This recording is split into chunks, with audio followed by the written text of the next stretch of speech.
How's it going? It's going great. How about you? How about Good, you? good. Another good week. Sitting here with a cat, so you might get a cat cameo every once in a while. He does get very excited about these sessions. So, Nice. yep, he likes to participate. He likes to participate. So we were going through Alexandria's Lovecraft laws. Yes. We left off on number 10. I think we did too. So number 10. Oh, this is a big one. Um, oh, and this is so much of the craft is based upon this all of the mystique surrounding this one. So number 10 is there is a law of secrecy. Know that nothing succeeds like a secret. It's true. The example we used to give is if you're planning on quitting smoking, that was timely a couple decades ago, or if you're planning on starting an exercise routine. And that one is probably a good one because if you don't tell anyone, there's less pressure on you to get it done Mhm. and accomplish your goals. When you sometimes let people know what you're doing, depending on the audience, it allows for their input. And not always is their input positive or helpful. So they might say, really is not the time to do that. You should really start that on the beginning of the new year. And you just Yeah. go, ah, you know. So sometimes outsiders can put or maybe not outsiders, but outside to our own plan. They can put doubt in our mind where there was not doubt before. So sometimes it's good to make a plan, and when you are hit a certain point of success, like you hit 29 days straight working out or 16 weeks or something like that, then you can maybe let people know because you're successful. I think that in this time of social media, also there's a lot of pressure to, be accountable. Um, and at this juncture, I don't know if we all need to be under more pressure for anything. Right. And I'm not a huge fan of, the instant, oh, I'm doing this exercise Yeah. program. I'm doing it right Yeah. now. Um, Outside pressure is hard. yes. And ultimately, if you're really going to succeed at things, you really do have to do the inside work. You have to change yourself inside. And it's not going to be external pressure that helps you succeed or not in the long True. run. You're the one that does the work. Yeah. Yeah. And I kind of like how this appears in sort of mainstream society with, I don't want to jinx it, but, Right. it made it out, this principle made it out there into the wild in the form of like, oh, I might jinx it by saying something, but I'm working on this thing. So Right. Right. it's Yeah. out there. Yeah, Yeah. That's good. there. Yeah. So, and then the next one, number 11, is it is our duty to ourselves to keep ourselves in total balance, for we cannot help others without first helping ourselves. I know a lot of people that this applies to. If you know a giver, a generous person, they tend to feed themselves last. Mhm. But if you always feed yourself last, then you are not going to last to help others. So make sure that you're taking care of yourself first before helping others. And it seems like greedy in our culture of giving or pressure of giving. It seems very self-centered and greedy to feed yourself first. But you got to keep that roof over your head if you're going to continue to be a provider for those who need charity. Mhm.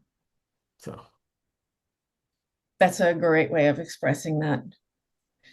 And again, some of this has is shared by, I think, the larger society too, with, put your own oxygen mask on first, is what they tell you Yeah. when you're flying. Yeah. True. Yeah. Yeah, absolutely. Even it's hard, but even before your kids, you're supposed to put on yours first so you don't panic. Because if you panic and don't take care of yourself and you go out because there's no oxygen, you can't help your kids and your kids can't help themselves. So it seems counterintuitive, but make sure you fix your house before you fix somebody else's. Mhm. It's a hard one, It is a hard one. especially if you're a generous person. Mhm. Yeah. Moms kind of fall into this role a lot. Caretakers fall into this role a lot, where if you're taking care of somebody else, it's always that you're putting their needs first, but then you become drained. And then if you become drained, you might become sick, you might knock yourself out, and you don't want that. You want to maintain a balance and harmony. So take care of yourself first before Yes. taking care of others. Yeah. It's And it sort of really, like it's sort of like, like if you want to give advice to somebody, but sometimes it's better to um seek therapy first before you are going to give therapy to others. and one of the things that Alexandria used to say was, therapy is a paid friend. And like, she wasn't necessarily a huge fan of therapy, No, but that's that I generation. was that generation, right? Yeah. I am, because do I want to burden on my friends with all of this stuff that I'm going through? No, I'm going to go see the professional that I pay to be there for me. And then when I'm hanging out with my friends, I can be my best self because I've been through all this therapy. Well, it gives you and your friends something to talk about. You Yeah, never yeah, believe what my therapist said, right?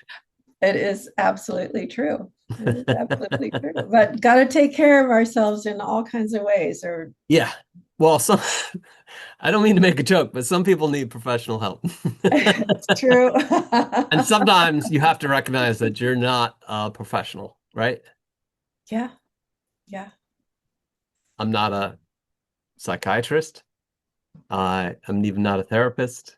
Do maybe give good advice? Sure, but that's a far cry different. Yeah. And sometimes the practice of Wicca is such a welcoming religion. Yeah. Um, and a lot of what we do is focused on healing of ourselves and others, that sometimes it is a fine line between, well, the Wicca isn't really therapy. They're Right. separate things. So Right. sometimes therapy is putting your oxygen mask on first before you help other people. True. So yeah, yeah. Anyway, this is why we do these things live, because we have random conversations that go off in different directions. We're still on theme at least. We're still on theme. So, okay. Number 12, perseverance brings success. Yeah. And this was a short one. It kind of Yeah, speaks for itself. it does. And keeping the thinking that these build on each other, and they Yeah. also build on the tenets.